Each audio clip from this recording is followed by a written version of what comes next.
Hey, Style Crew. We are back for another episode of Style and Conversation. And this is a very special episode, like all of them. But my prayer for this episode is that it will allow some healing and some growth for some of the listeners that may be navigating grief. Which brings me to the title of this episode, which is Navigating Grief and Embracing the Joy That Will Follow. To discuss this special topic, I have my beautiful girlfriend, Leslie Littlepage, and I brought her on for this episode because I know some of her personal journey, and I'm just amazed at her resilience and the strength in which she navigated her grieving journey. And I'm also just in awe of the joy that she welcomed into her life after her grieving journey. So I want to welcome her in, and I am going to read her bio. Leslie is born and raised in Louisiana. She is 32 years old and works as a logistics coordinator for a pretty cool furniture company in New Orleans. She is a bit of an introvert and sometimes prefer to stay home with her dog and her husband versus going out. She tends to gravitate towards self-improvement practices and different ways to deepen her own relationship with herself. She's a big believer in yoga philosophy and strives to live her life through the teachings that yoga has to offer. So, Leslie, I want to welcome you in to the podcast. Hello, thank you. And I'm really excited to talk to you about this process because, like I said, I just think that at this point you are an expert, and I think you have I think you have such great information to share. I know that there are so many people, particularly women, but I think that your story is something that people in general across the board can relate to. So I want to start by asking you. So grief is a common emotion, and it's very much a part of the human experience for all of us. Grief can be from losing a loved one, losing a relationship, losing a job, a friendship, just a myriad of things. But I do think we each experience grief in different ways. So, how would you describe grief as you experience it?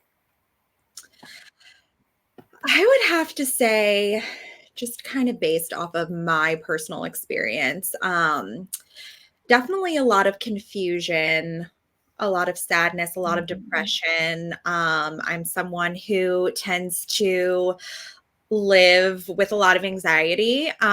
So just kind of seeing, that anxiety within me heighten through certain situations. And I think that for me, grief can kind of be explained as sometimes moments, if that makes sense. An example is, one of the things that I'm grieving now is the loss of my father. And for me, like, sometimes I'll be doing something totally unrelated to the situation and just a massive wave of sadness will just kind of hit me, just random, unexpected, unpredictable.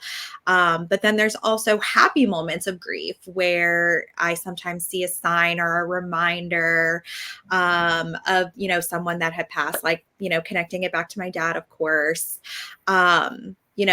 avoiding one of our favorite movies for years and then being able to like watch it, without having that kind of heavy emotion. I think that that's kind of the best way that I can describe some of it. Definitely those kind of core feelings, but more of just moments of experience. Because I think that you just kind of never know what you're getting yourself into.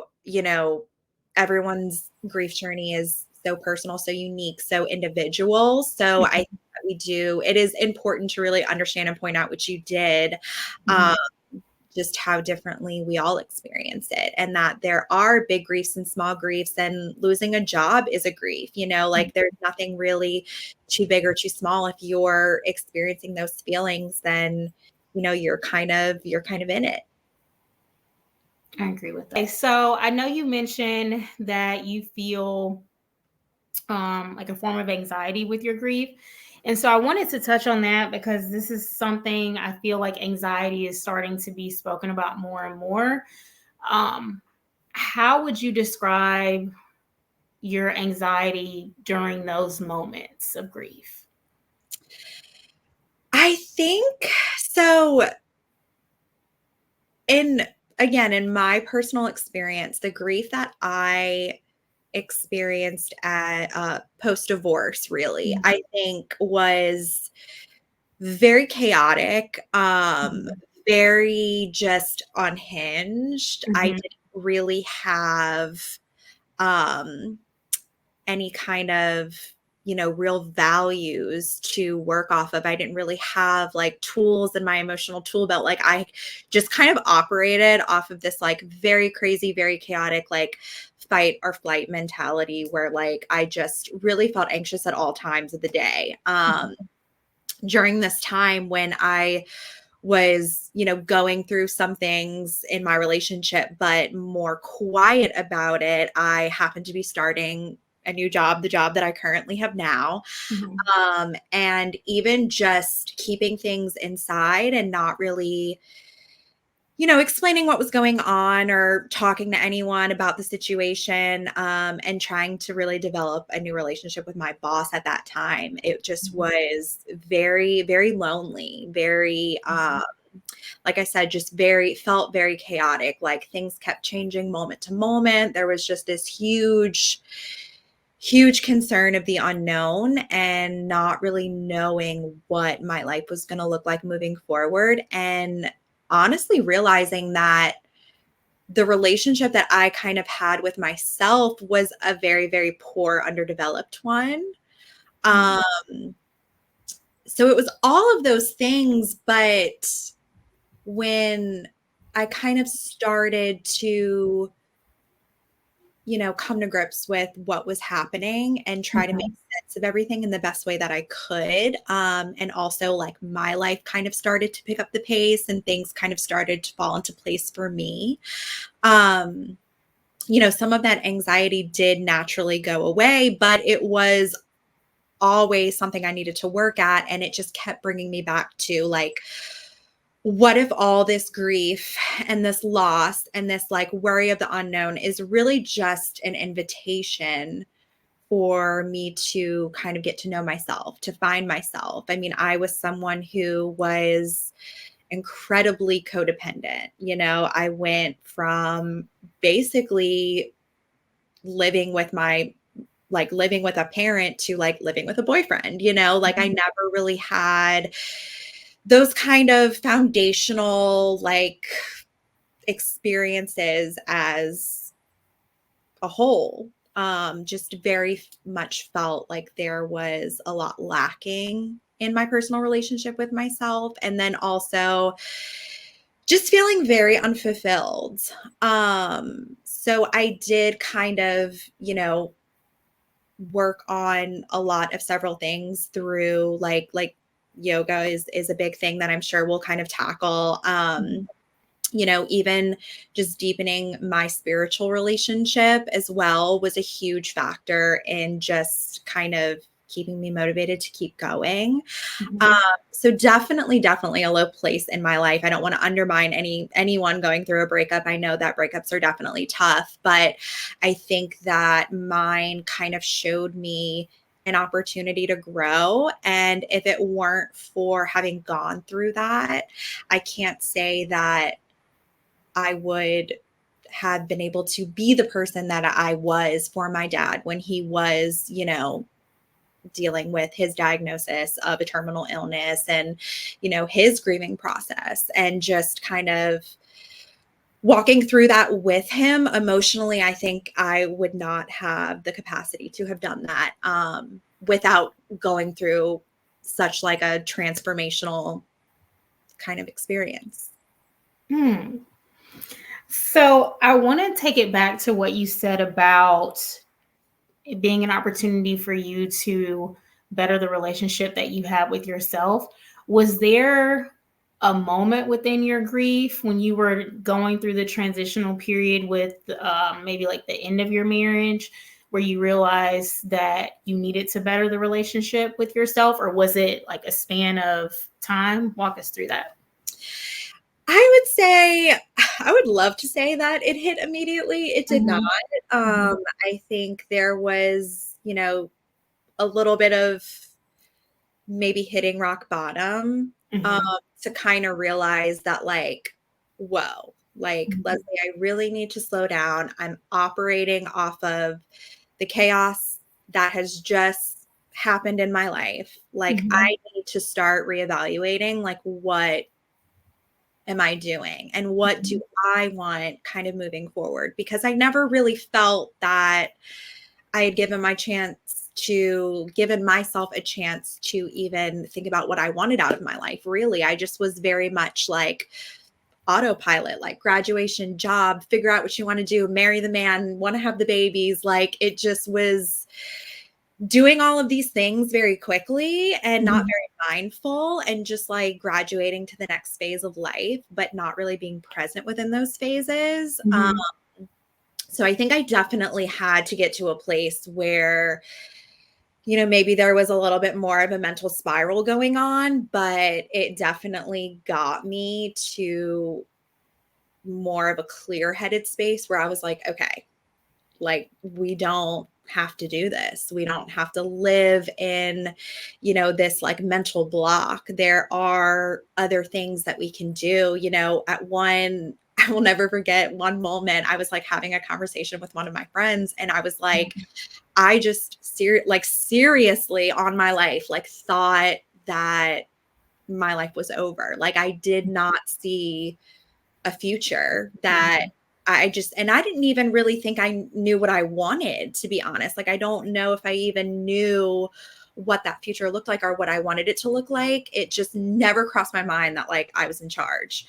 So I think just kind of tackling those feelings and realizing that, like, when I was so lost, I was also so young, and just understanding that you can feel that way. You can be low. There is nothing wrong with it. Like, the mental voice in your head is always going to get a little negative in low places and really tell you the worst, but it's just not ever correct. So I think that there are just so many things that you can do to kind of move out of that place. But yeah, just kind of going back to dealing with that really just kind of birthed all of these, foundational core values within myself that I don't know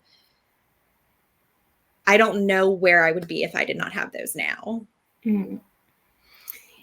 I don't want to put words in your mouth at all, but I think also what I'm hearing from you. So let me take it back. I think there are going to be a lot of women, and again, people, but particularly women with this statement, because I do think for us, there's a lot more of an emphasis on, okay, graduate, meet the man, get engaged, have the babies, and then you rear them, do whatever. And I do think that as a society, I think there are certain areas where we're moving away from that narrative, but I do think that narrative exists.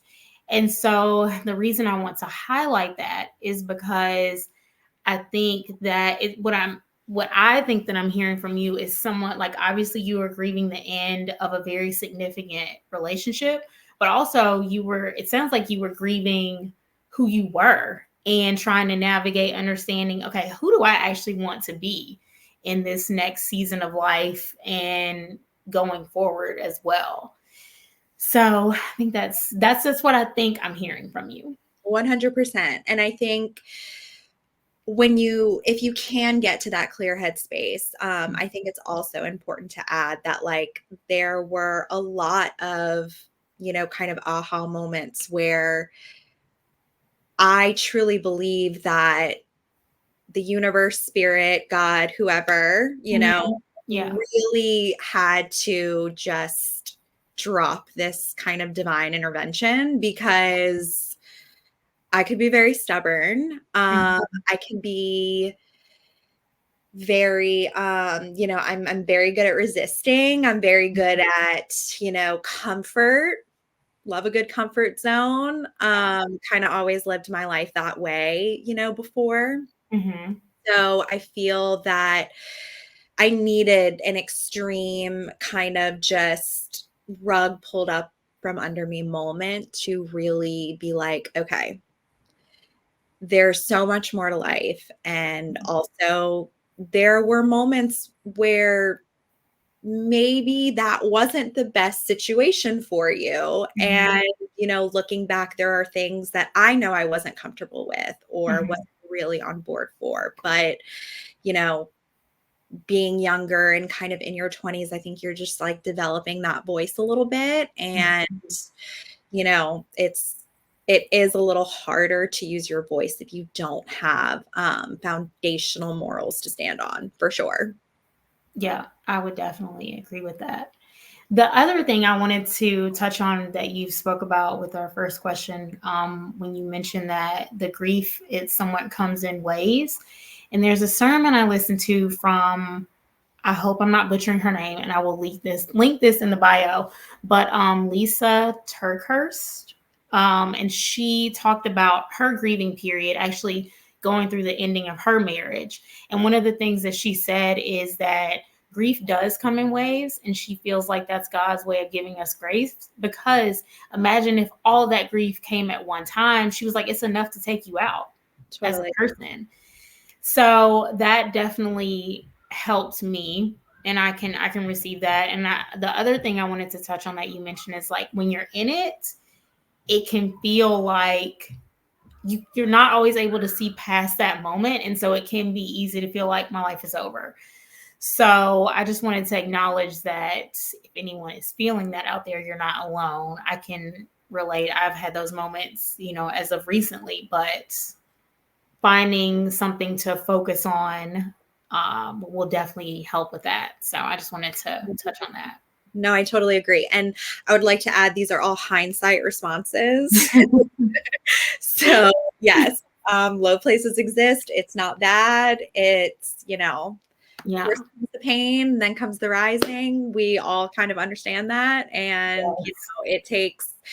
it unfortunately takes work. It's not a snap your fingers kind of moment. It's a very deep, personal work. That is, girl, ain't that the truth? Okay, so my next question for you. You had two major grief experiences that were not far apart from each other: the ending of your first marriage and then the passing of your dad. Can you walk me through that period of your life and just how grief played a role in that part of your life? Yeah, so, just kind of going back to my first kind of big experience with grief, gave me these kind of foundational like practices and things that, I could develop good habits, and I was able to kind of start to look internally and just really, work on myself, self-improve. So doing things like that, definitely helped me deal with the diagnosis of my dad's cancer. I can kind of remember, it's strange. Like, grief it's crazy. It kind of started for me in that moment of realizing, like, this is it. This is what he has. You know, very much so just kind of anticipating the end results, which we all unfortunately knew. So very much so it came in waves for me at that point. I think that it was a big bomb knowing that had kind of happened, with just the time frame of everything going on in my life. To give you a little bit of a background, so I was divorced in 2019, and it wasn't really until after my divorce where, me and my dad kind of started, strengthening our relationship as adults, really. I come from a divorced household. So, there were definitely years, months that I feel me and my dad were very distant, not because of anything that had happened. It was just kind of like a natural distance that occurred. I'm living my life, he's living his. And yeah, I think that it just hurt so much knowing that, like, I have my dad here with me now. Like, we're working on this together. He came out of the woodworks to support me throughout my divorce, and we just kind of started becoming friends, really, Mhm. And so somewhere in between, we can like smash COVID in there because, that's Mhm. a whole thing. And, Mhm. no disrespect with COVID whatsoever. I know people lost a Mhm. lot of family members, and Mhm. it definitely was not an easy time. It was a time that I will always kind of remember because I was not working. So COVID kind of put my job at a halt and my Mhm. dad's job. And we were able to kind of create this relationship, where we had kind of all the time in the world to be like Mhm. present. And it was like, I mean, we're not doing anything else. Yeah. So it is a little bit crazy to kind of think back on the timeline of everything that occurred, because it was like from the time where I was like, oh my God, like my dad is my best friend. We are just, I mean, we're killing it. We're having so Mhm. much fun. We're like, have so much in common. We're having the deeper conversations. Like, we're really just being ourselves and appreciating Mhm. ourselves. It was only maybe 6 months being extremely generous with that timeline, when he was diagnosed and when things kind of started progressing there. So sometimes I honestly like forget how quick things were. I just feel like, again, kind of going back to COVID, it just kind of warps everyone's sense of time. Like, I feel like it just, our lives and time just immediately progressed right after. So it is really crazy how everything is just so tightly compressed together. But just the levels of growth that, I've had just within the last few years. Yeah, it's just wild. Sometimes I'm like, are you good? But I do feel good. I feel really good. But yeah, it's definitely crazy. So kind of going back to your question, I know I'm rambling a little bit, No, no, but no. Everything you're saying is perfect. Don't apologize at all. I feel that, yeah, grief kind of played a huge role in my life, because when my dad was diagnosed, I mean, it immediately started. It Mhm. immediately kicked in. I felt every emotion I could possibly feel. I remember not be wanting to be the journaler, but like becoming the journaler and like getting it all out and like figuring it out, and just kind of accepting that I can still feel this way, Mhm. but he is here. Mhm. And so for me, it was like really trying to find that balance between processing that these moments will not last forever, and we do have a very short timeline, and I wish I could change this with everything in my body, and I just can't. Mhm. But it just very much so kicked in right during that time. So really finding that balance between processing what was really going on, but giving him my full attention, my full love, my full presence, Mhm. um, always, kind of made me feel better. So, what are some things that, because I see you lighting up talking about your dad. So, what are some things that you discovered about him during that time that you didn't know? And then, him having gone through a divorce himself, what are some ways that he helped you during that time? Yes, I love this question. I mean, there's so many things. So, like, a couple things that come to my mind. So, my dad was a chef. Obviously, that's Mhm. not really a secret. But Mhm. one of the things that I think of the most was, so again, a little bit of history. My dad was a chef all my life. Growing up, like, I could barely stir a pot. Like, no one really like taught me how to cook. I never thought I had to learn. I was like, I can make the food. Like, it's all good.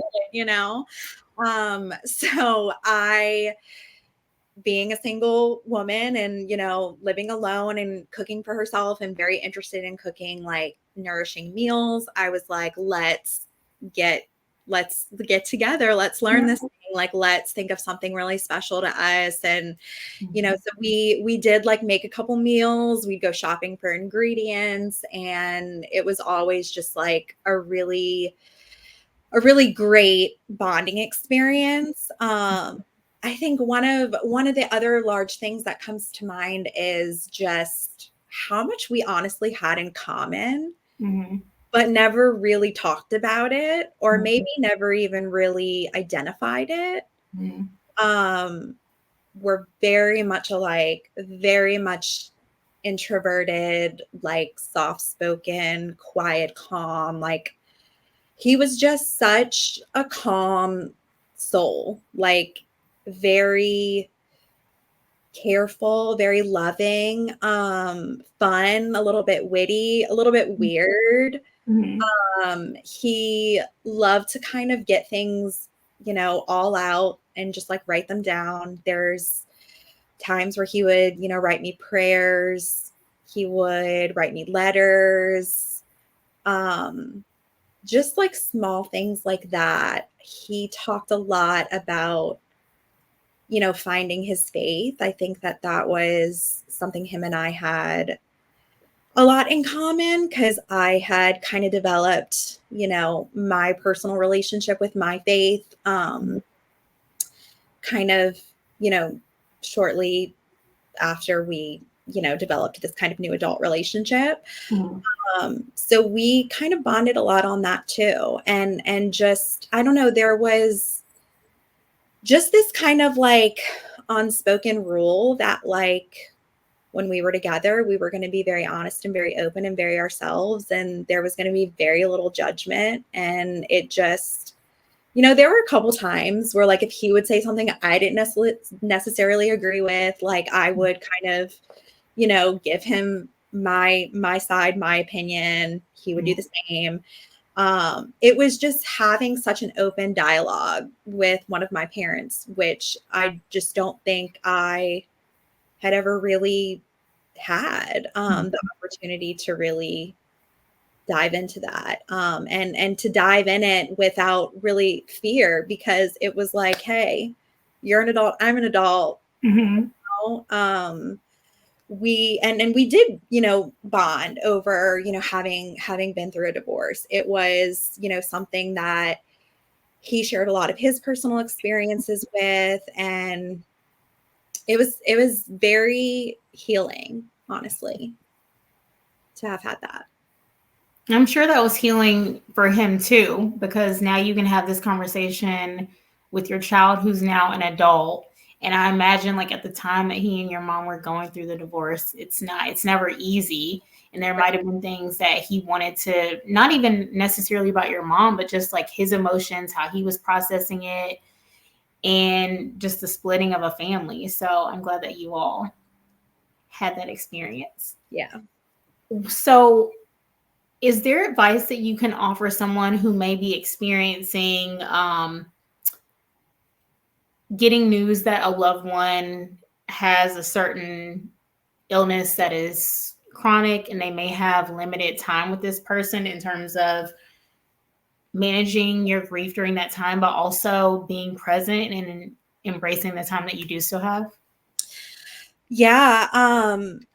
It's never going to feel like you're doing the right thing, probably. That is for sure. The best advice I ever received during that time was when one of my really close friends told me, like, he's still here. Like, everything that you're feeling, you can feel, but you can drive to his house. You can physically hug him. You can call him on the phone.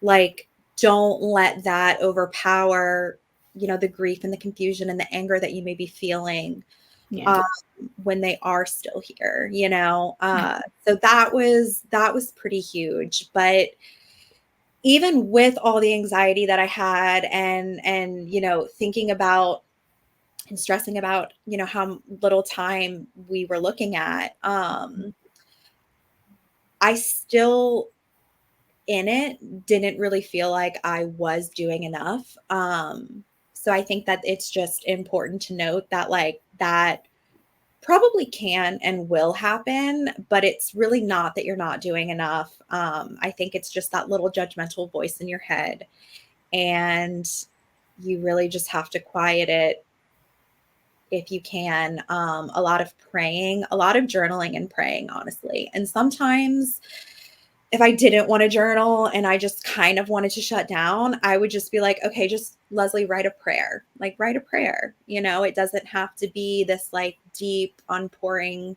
page of emotions. It can just maybe be something simple that you're asking for. Um, Maybe something that you're not asking for, maybe something that you need. I think just being very open and having, obviously that spiritual element is extremely important in my opinion. I agree. And so I want to ask you, I completely acknowledge that obviously both of these relationships were vastly different. But with that, would you say that your grieving process had similarities with both relationships, or were they wildly different? I think for me, they were wildly different. Mm-hmm. I just haven't met anything that will match what I felt when I lost a parent. Things definitely get tough, but I kind of view breakups now as something that you can definitely overcome, even when it feels like you can't. There's always that invitation of growth. I feel like there's a little bit of a level up aspect to a breakup, and just really a full reevaluation of who you are, what you want, and where you're going. Yeah. And I think, the loss of a person, a human being, like physically leaving this earth is so much more complicated, confusing, and really just sad. It's for me, and this isn't to discourage anyone going through grief, but sometimes I almost feel and accept that it gets harder as more time passes, mainly because I'm like, wow, like it's been 2 years since like I've dialed his phone number, like the small little things that like I'm no longer able to do. Um, those things kind of get harder. And like, as my life progresses, I'm like, damn, I wish he were here, or like if I do something that I know he would just completely swoon over, I'm like, like, it's like where that almost gets harder. It's just like, I know he's gone. I know that I can still access a piece of him when I am needing to. But I do think it's wild to lose someone and like his number's still in my phone, like it's just probably going to be there forever. Like for me, that's not really a stage of overcoming grief. I think some people believe you have to delete their contacts, some don't. I'm very neutral about it. I'm like, look, do whatever feels good. Like if staring at those 3 letters in your phone that say dad like makes you feel good, then like keep it, Yeah. You are here to comfort yourself and to make it through however you think you need. And yeah. I think that's really great advice. So I want to ask, I attended a women's conference this past weekend, Listen Women's Conference, and there was a mental health panel.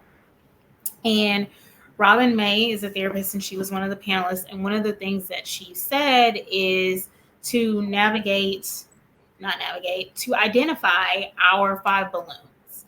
And so the reason she said this is, and how she described it is, our 5 balloons are the things that essentially help keep us afloat when times like these occur, such as grief.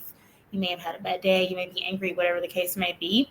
And so, in relation to this conversation, I know you talked about yoga in your bio, and then at the beginning of our conversation, I wanted to ask you, and you've mentioned journaling, what are your 5 balloons that you may have discovered during this time, or you've discovered up until now, that help keep you afloat and that really helped you during this time? Yeah. No, I love this analogy. I've never actually heard it quite put that way. I normally visualize it as buckets. I call it my little buckets. And I've got like a yoga bucket, a meditation bucket. And I just kind of try to, simultaneously fill those buckets to kind of stay fulfilled and feel nourished and things like that. But no, I love the balloon analogy. I think that makes so much sense. Definitely, obviously, yoga. I mean, it's been a love in my life that I can't really explain. It's helped me in so many ways. Just kind of tune in. I never really had a healthy relationship with my body, and this kind of, really gave me that, and also changed my perspective a little bit on health and wellness. It's not really all about the fitness element. It's very mental. It's being able to sit with yourself quietly, feeling into your body, like really just checking in and seeing like what feels weird today. Like I used to listen to a bunch of podcasts that were very yoga inspired, very body inspired. And someone had made the comment like, when you're like on the go, sometimes you don't even realize like you're hungry until you literally stop and you're like, okay, y'all, I'm starving. Like we're going to eat. And so I just find that so interesting and can really relate to just having a very distant relationship with my body, and then now having kind of this deeper appreciation. So definitely yoga being one of them, meditation, as I also mentioned, just sitting quiet. I mean, I resisted meditation for so long. If you told me to try it when I was not in a headspace to want to try it, I would just probably roll my eyes. But it has been, again, a very life-changing practice. I didn't really realize that I couldn't sit with my own thoughts for 5 minutes. So kind of practicing that and failing at it and practicing it again and failing at it again, and just really understanding why I do it and seeing the results of why I do it. I think that's just been kind of crazy. I just didn't really realize that just those two elements alone would, fulfill my life in such a crazy way. Reading, I love to read. I will read a little bit with an ADHD mindset. I'll read like 8 books, at the same time. And then I'll like hone in on that one book that like I'm really obsessed with. Yeah. I love reading. I love reading to learn. I love reading to escape. I love reading to fantasize. I love all of those things. Yeah. So that's been really awesome too. Definitely something that feels nourishing when I do that. I would also say, got a shout out for the dog moms, like loving my pup Lola is just something that, really much does fulfill my soul. I think that even having to take care of someone or something within those moments of grief, it's just, I mean, you don't even realize how impactful, it really is. Taking care of my family, having, that bond with my friends, like relationships, I think is a balloon, although I do revert to being a little bit more of a homebody when I actually do get out there. I'm very happy. I'm very content. I love some of the relationships that I have with girlfriends, and, even just the relationship that I even had with you now being long distance, it's a very, very important relationship to me. And something that I will always hold close to my heart. I feel like I can just pick up the phone and literally tell you anything at any time, and it would just not even be random weird or anything. It would just be completely normal. Yeah. Yeah. So yeah, I think that might have only been 4. But if those are your 4, those were your 4. I would say, if anything, probably 5 nature. We got to get out there. We got to feel some sunshine. We got to walk our toes in the grass. Vacation is great if we're traveling and we, are obviously, if we have the privilege to travel. I think that is something extremely nourishing, just being able to just get out there, even if it's something simple as putting your headphones in and just kind of sitting there. I remember a lot of moments where I felt very down and just lost and asking for guidance. And I would just put my headphones in. I would go outside. I would take a walk on the levee. I'd find a bench and I would literally just lay there. And I would just look up at the clouds, listen to my music, and kind of just be in my own body. I think that was something so small that I never really realized I needed until I kind of started thinking about like my buckets. I love it. And I love your relationship with nature, even hearing about your adventures when you go on vacation, just the way that you really embrace it. I'm an outside gal. So, okay, I want to pause before we get into the joyful portion of our conversation and spotlight our sponsor for this season. Our sponsor is Vibrate Authority. You all have heard me speak about them ad nauseum, and it's just because I love their products. I came in earlier during my collagen. This is a heavy part of my morning routine. So Vibrate Authority is a supplement and wellness company. They have a myriad of products for women, and listeners of the podcast will receive 15% off with the code Styled by Jess. And so I want to give you a little bit more information about the company. At Vibrate Authority, we believe everyone should be able to take their health into their own hands, and we envision a future where health and nutrition products are found on counters in every single household.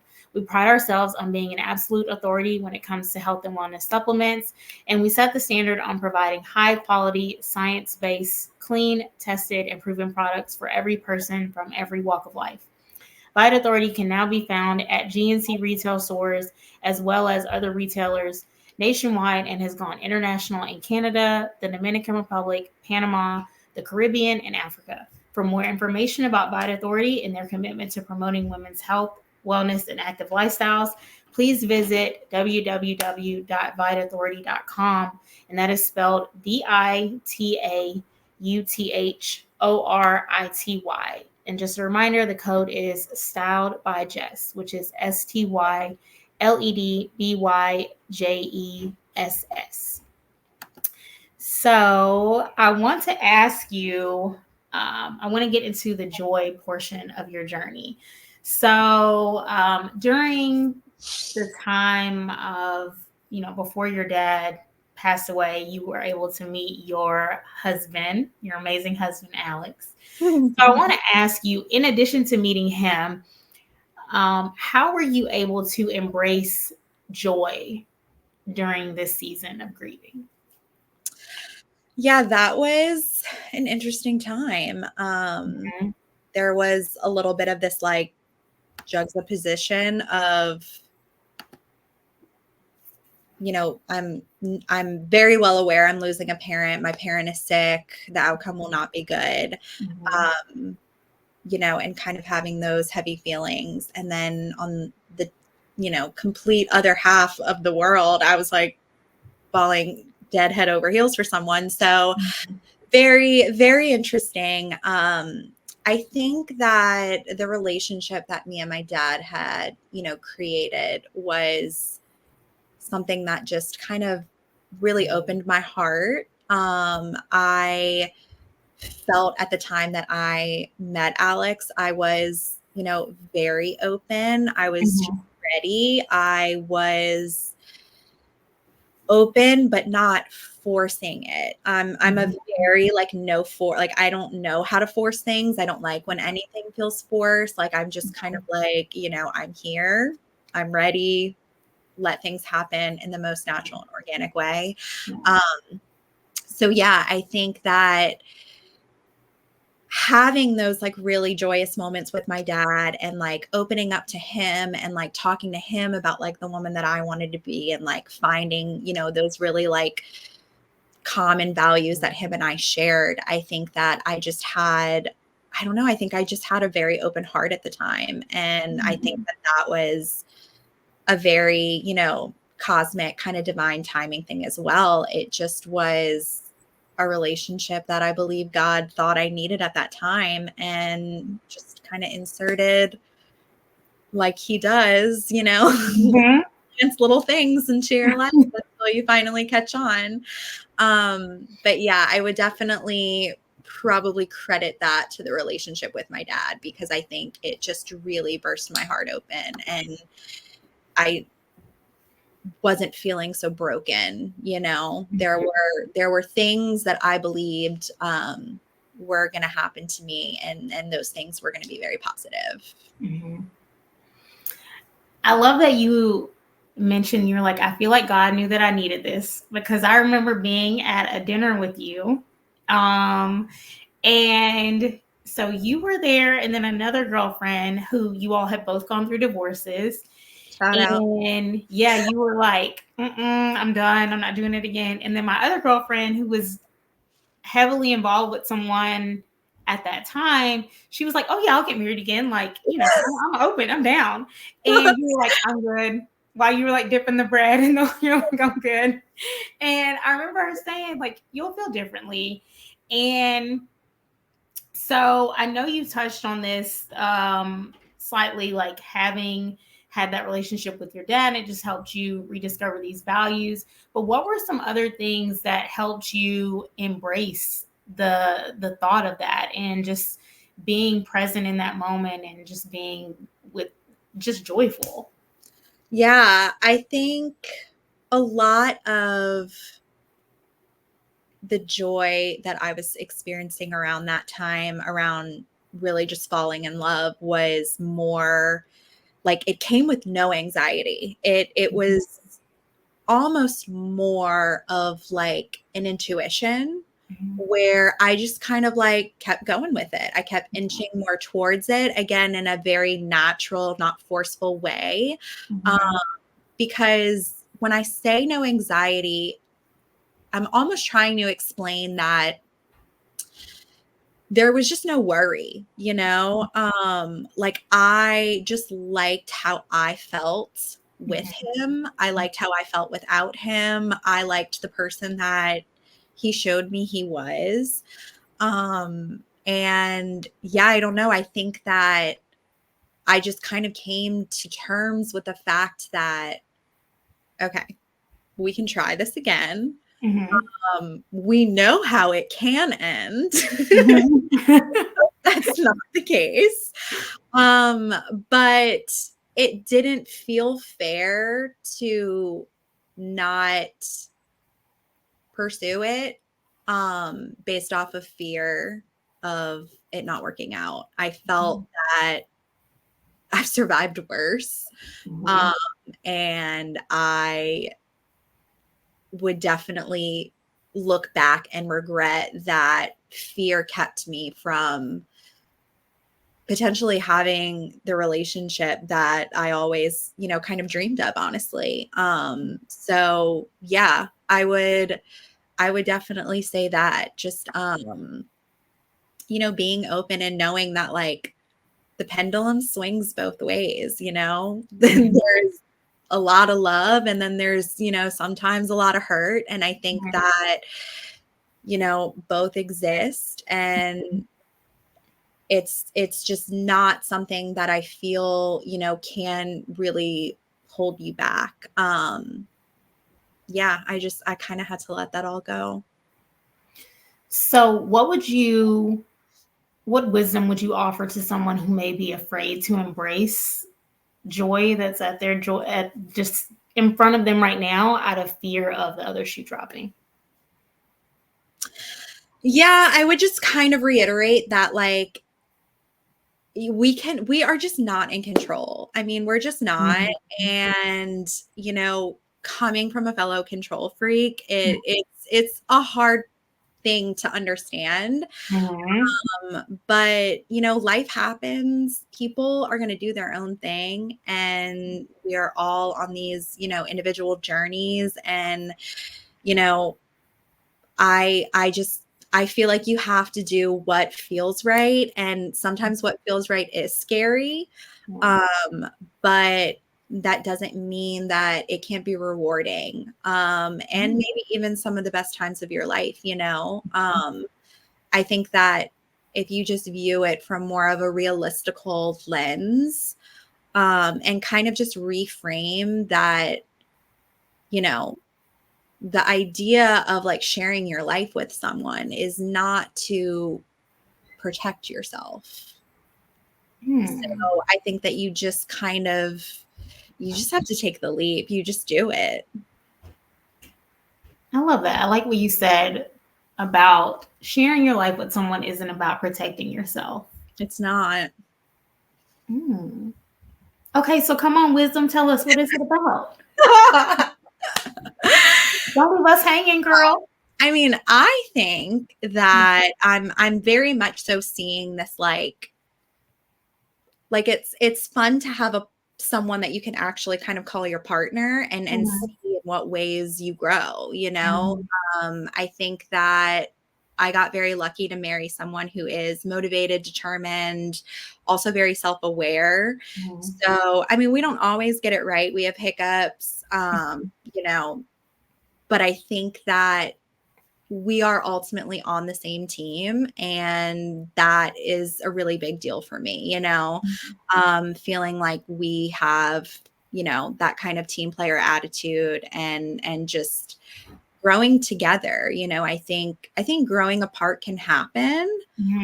And it's not really to be ashamed of. Again, like people are going to be people, but I think that growing together is just something that I find very important and try to, really just go back to, and just always having fun. Like I really understand what people mean when they say like, marry your friend, marry your best friend. Like I get it, like have fun, be silly. Like it's really not that serious. I love it. I love that. I think that's really good advice. And so I want to close it out by giving you the chance to share any final advice for anyone that is currently in a grieving space. Yes. I would just say really just give yourself so much grace and pray. It's sit down, like internalize, like really understand what you're going through. You'll start to understand if you really, listen within. Sometimes that kind of also makes you, develop your next move. You don't really think you have it. And then you kind of take these quiet, moments where you sit in stillness and you're like, I already know, you already know what's best for you. What are the things that you need to do to move away from, dark seasons? It doesn't mean that they can't come. There's no right or wrong way to grieve. After my dad passed, I immediately took a week off of work. And that whole week I got really good at Mario Kart. I just didn't, it was just what I needed, so I think that just really doing what feels good and just being very intuitive during those times, I think is helpful. And it's, these are just my experiences. I cannot speak on other horrible, losses that people have experienced, grieving someone who maybe, you lost from suicide or especially sudden grief from a sudden death. I think that those are unimaginable things that I have not experienced yet in my life. So those are just kind of some things that have worked for me. But I think ultimately, even when we do experience big moments of loss like that, the biggest thing to remember, and this is my absolute favorite quote from my favorite book, but it is, to avoid pain is to avoid love. And I was like, wow, like, duh, you know, it was the easiest, like most impactful kind of quote that really resonated with me, because that will close you up. That will close you up and you'll be done, you know, but you just have to keep moving. You have to keep checking in with yourself. You have to remain open, because, you know, God truly puts us here for a reason. And I think that love is that ultimate reason. And I think first you have to love yourself, and then you can, you know, really start to heal and move past those kind of dark times. So I would say that's probably like my most, you know, I go back to that quote all the time. I remind myself of that all the time. Okay, I wanted to ask you, because we talked about it before we started recording, and you mentioned it that you love to read. So I know there's some books that you wanted to refer everyone to, and I'm going to link them in the description as well. Yeah. But what are those books? Yes. So I have a couple. I am not going to say the authors' names because I'm dead afraid I'm going to butcher their last names. But yes, definitely link them. I have kind of a mix between spiritual and actual books of grief. So some of the grief books was Grief is Love. I believe her first name is Marissa. Fantastic book. I personally vibe with more of the books that are stories and experiences about grief. I sort of kind of stay away from the how-tos of grief. Just my personal preference. Honestly, I think it is much more comforting to find someone who has experienced, you know, kind of the same thing that you have. And I think that we are much more alike because of the painful things that we've went through as humans than anything. Like, that's kind of our most common ground. So that was a really great, grief book. Think You'll Always Be Happy is a great one. Also, I discovered and to be clear, all of these books kind of found me. Like, I never really was like looking for them. So I hold them very close to my heart. Again, very personal preference. I was not really seeking these. They kind of just found me. So I stumbled upon a grief podcast probably a couple of years ago called Good Mourning, Mourning with a U. And it's really just incredible. It's, you know, different episodes about different types of grief, and it's comforting, it's educational. It's just, again, kind of that message of like, we are not alone. Like, grief does connect us. And it's kind of, you know, it's, you know, we can't avoid it. So that was, you know, very helpful. I often go back to that podcast as well. And some of my spiritual books, I loved The Untethered Soul is absolutely a book that everyone should read. It is such an easy read. I mean, it's very profound.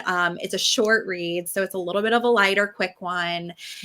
And it's very profound, very to the point. That is where that quote comes from. To avoid pain is to avoid love. And very, very, very beautiful book. Also, some others that I wanted to mention was Vibrate Higher Daily. That was an amazing book that got me through a lot, as well as another one called You're More Than You Think You Are. Again, I'll actually provide you with the authors of all these books and YouTube. And don't worry, I'm going to link everything in the description, like I said, so everyone can have these resources. Yes. And most of these books I've read 2 or 3 times. I mean, I'm not a one and done. I'm like, let me read it again. Let me highlight it. Let me keep it by my bed. So it's a quick grab and a quick reference. Like, I am very, very much pro books. I love that.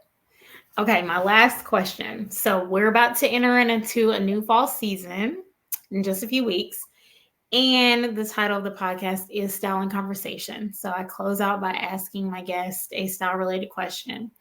So my question for you, I feel like I know the answer, but you might surprise me. Are you more of a spring and summer girl or fall winter when it comes to fashion? This is the hardest question. I feel like I'm cracking up out of all these questions. I know Like, this is the hardest one. you're like, this is a hard one. I love it. So I have to say, in my soul, like I know hands down I'm a summer girl. Like I love summer. It's when I truly feel like most happy, most vibrant, most energetic. Like it's just a great season. I love it. Because I live in Louisiana and Louisiana heat does not quit. I would say probably fall, just because it gives me a little bit more opportunities to have fun. In the summertime, I'm trying to survive. So I'm like, whatever, I don't melt away in is probably what I'm going to wear today. I like it. I think that's a good description and a good way to go with that. What did you think that I was going to say? I thought you were going to say fall. Okay. Fall or winter. Yeah. Because I feel like I just see you in like the earthy tones and like the hats, and I don't think I've ever seen you in like a neon. I could be wrong, but I don't think I've ever seen you in anything like that. You're very like I'm very sophisticated. Yeah. So I don't remember ever seeing you in anything like too crazy or even like wild tropical prints or anything. So I was like, I feel like she may say fall or winter. But like I said, I was like, you may surprise me. Love it. Well, I have loved having you on. I know that this will be a blessing to many. You have definitely enlightened me today. I really got teary-eyed hearing you speak about your dad so highly and just describing him with such intentional detail. And I'm just grateful that you were willing to come on and display your bravery by sharing your story. So I'm excited to see the reception from this episode. And with that, y'all, this is another episode of Styling Conversation. Until next Thursday, and we are out.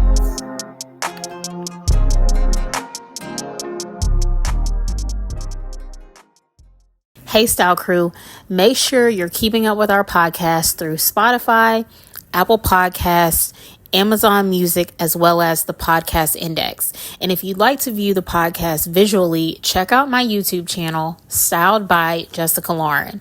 And don't forget to follow us on Instagram at style_and conversation podcast.